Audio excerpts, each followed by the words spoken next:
Okay, अब हमने ये देखना है कि हमारे पास कौन कौन से टाइप के रिसोर्सेज होते हैं जिसको हम सस्टेनेबल डेवलपमेंट में कंसिडर कर सकते हैं, राइट। तो हमारे पास है दो तरह के resources, renewable resources and non renewable resources. Renewable resources का मतलब, अब हम सबसे पहले ये देखिए कि यहाँ पे वर्ड क्या है, रिन्यू।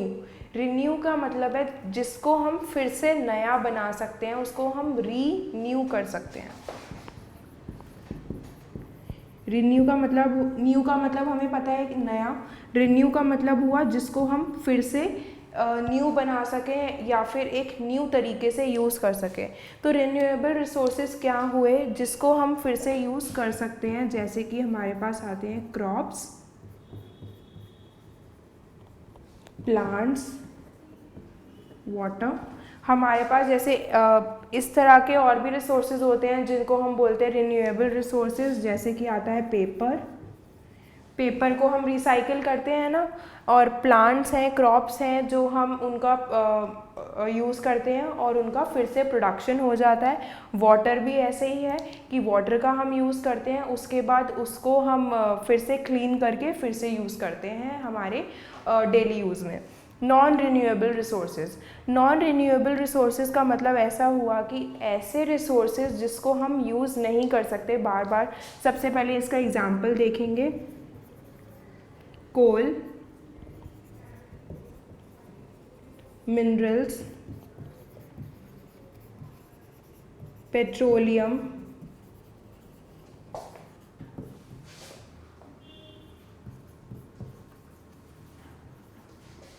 अब देखो कोल एक ऐसा रिसोर्स है जो हमें ज़मीन में से मिलता है, जो आफ्टर मैनी ईयर्स कोल का प्रोडक्शन होता है एक नेचुरल तरीके से, जिसका प्रोडक्शन हम खुद नहीं कर सकते। उसके बाद आता है मिनरल्स, ठीक है। मिनरल्स क्या होते हैं?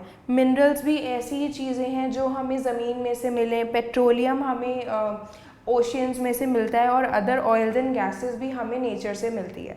लेकिन इसका एक डिसएडवांटेज ये है कि अगर आप पेट्रोलियम का या कोल का या ऐसे मिनरल्स का ज़्यादा इस्तेमाल करोगे, बार बार इस्तेमाल करोगे, तो ये धीरे धीरे एक्सटेंट हो जाएंगे। क्योंकि जैसे आप पेट्रोलियम का यूज़ कर रहे हैं, पेट्रोलियम हम क्यों यूज़ करते हैं? पेट्रोलियम से हमें ऑयल्स मिलते हैं, जैसे कि एक ऑयल हमें इसमें से मिलता है पेट्रोल। अब पेट्रोल हम अपनी स्कूटीज़ में या कार्स में यूज़ करेंगे, या किसी भी ट्रैवलिंग जैसे बसेस वगैरह में यूज़ कर रहे हैं पेट्रोल, डीजल। तो ये क्या होता है, पेट्रोल एक ऐसा ऑयल है जो आप यूज़ करने के बाद इट विल फ्लाई ऑफ, वो ख़त्म हो जाएगा। अब इसको आपको फिर से यूज़ करने के लिए नेचर से या ओशियन से फिर से एक्सट्रैक्ट करना पड़ेगा।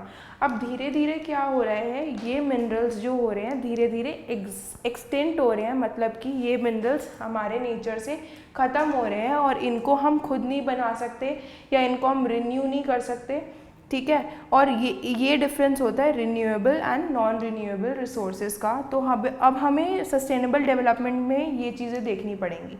अब सबसे पहले, अब हम जैसे सस्टेनेबल डेवलपमेंट की बात कर रहे हैं, हम जाते हैं सबसे पहले वाटर पे। हम वाटर की बात करते हैं। वाटर में जैसे कि मैं आपको एग्जांपल देती हूँ,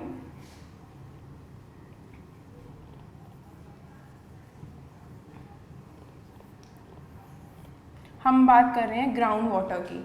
ग्राउंड वाटर क्या होता है? जो हमें ज़मीन के नीचे जो पानी मिलता है, जैसे आजकल हम बोरिंग सिस्टम्स वगैरह यूज़ करते हैं, वो बेसिकली क्या होता है, वो ज़मीन से पानी एक्सट्रैक्ट करके हमारे घरों तक लेकर आता है। तो इसका मतलब हम आजकल ज़मीन का पानी भी यूज़ करते हैं।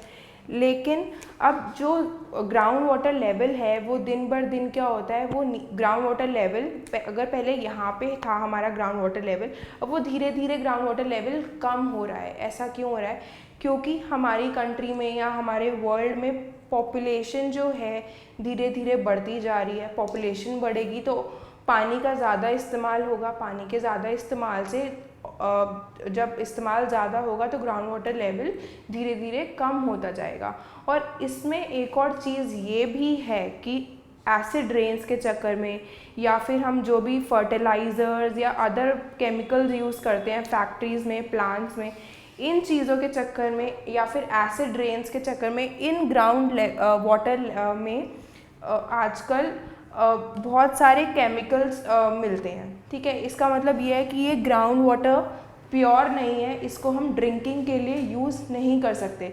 तो ये हमारे लिए एक डिसएडवांटेज है, क्योंकि हम ग्राउंड वाटर का अगर ड्रिंकिंग के लिए यूज़ नहीं कर सकते तो हमें दूसरी चीज़ें जैसे कि आरओज़ या फिर फिल्टर्स वगैरह यूज़ करने पड़ते हैं हमारे घर में, ताकि हम उस वाटर को ड्रिंकेबल बना सकें। तो ये तो थी ग्राउंड वाटर की बात। अब हम ये देख रहे हैं कि वाटर अब हम तो यूज़ कर रहे हैं, पर क्या हमारी आने वाली जनरेशन को इतना ही प्योर या फिर इतना ही साफ़ सुथरा पानी मिल पाएगा या फिर नहीं मिल पाएगा। तो इन सब चीज़ों को हम कंसिडर करके देखते हैं कि हमारी कंट्री में डेवलपमेंट हो रहा है या नहीं हो रहा है। अगर ऐसे रिसोर्सेज धीरे धीरे ख़त्म हो जाएंगे तो हमारी लाइफ बहुत ही ज़्यादा मुश्किल हो सकती है। वाटर के बिना there is no life, plants and crops के बिना there is no life, and petroleum and petrol and coals के बिना भी हमारी लाइफ पॉसिबल नहीं है, बिकॉज ये ऐसे रिसोर्सेज हैं जो हमें हमारी लिविंग के लिए बहुत ज़्यादा नेसेसरी हैं।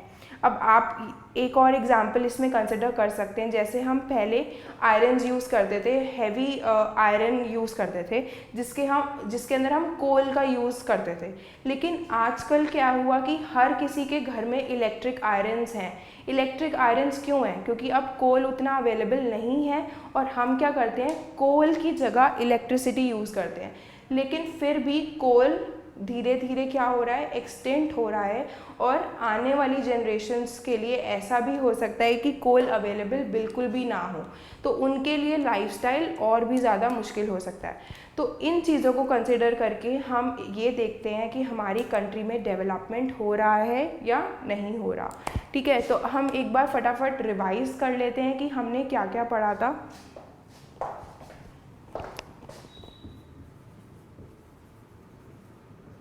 सबसे पहले हमने डेवलपमेंट का मीनिंग पढ़ा था कि डेवलपमेंट का मीनिंग होता है ग्रोथ या फिर एडवांसमेंट। उसके बाद हमने इनकम पढ़ा था। इनकम में ये पढ़ा हमने कि ज़्यादा इनकम का मतलब हुआ ज़्यादा मटेरियल थिंग्स, इनकम का मतलब हुआ higher prices for what we produce, और अगर हमें ज़्यादा प्राइजेस मिलेंगे तो हम ज़्यादा मटेरियल थिंग्स यूज़ कर पाएंगे और जो कि होंगी बेटर क्वालिटी की। उसके बाद हमने ये देखा था कि अलग डिफरेंट पर्सन के लिए डिफरेंट गोल्स हो सकते हैं या डेवलपमेंट का डिफरेंट मीनिंग हो सकता है। उसके बाद हमने अदर गोल्स पढ़े। अदर गोल्स का मतलब हुआ फ्रीडम, लाइफस्टाइल, माइंडसेट, ये सब चीज़ें, क्लोजनेस टू फ्रेंड्स, ये सब अदर गोल्स हैं जो हम डेवलपमेंट में कंसिडर करते हैं।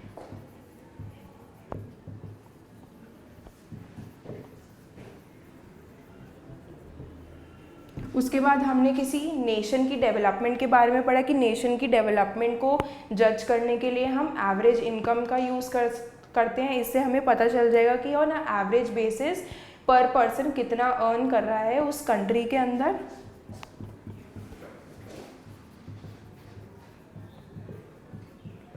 उसके बाद हमने पब्लिक फैसिलिटीज़ पढ़ी कि हम पब्लिक को infrastructure facilities like roads, highways, ये सब प्रोवाइड करते हैं उनकी डेवलपमेंट के लिए।